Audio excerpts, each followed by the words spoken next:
வணக்கம். இந்த தொகுப்பில் நாம் நம் ஆசைகளை நிறைவேற்றும் மகாலட்சுமியின் மந்திரத்தை இந்த தொகுப்பில் நாம் பார்ப்போம்.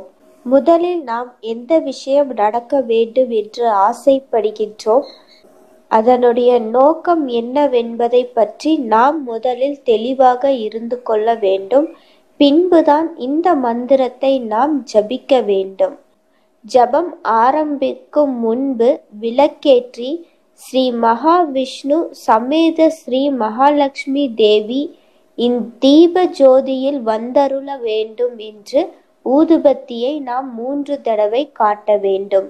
பின்பு விளக்கின் பாதத்தில் சந்தனம், பன்னீர் அல்லது ரோஸ் வாட்டர் கலந்த நீரை கொஞ்சம் விட்டு விளக்கிற்கு சந்தனம், குங்குமம் வைக்க வேண்டும்.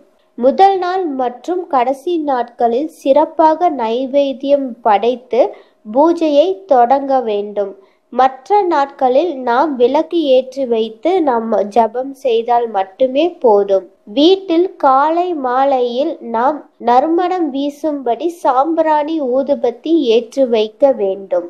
23,000 முறை இந்த மந்திரத்தை நாம் சொல்லும் பொழுது இந்த மந்திரம் சித்தியாகிவிடும்.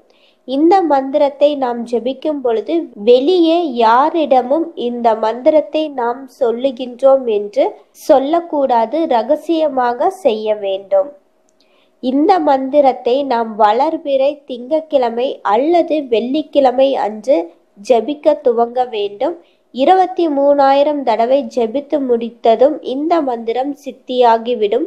நமது விருப்பங்கள் நிறைவேறக்கூடிய சூழ்நிலைகள் நிச்சயமாக உருவாகிவிடும்.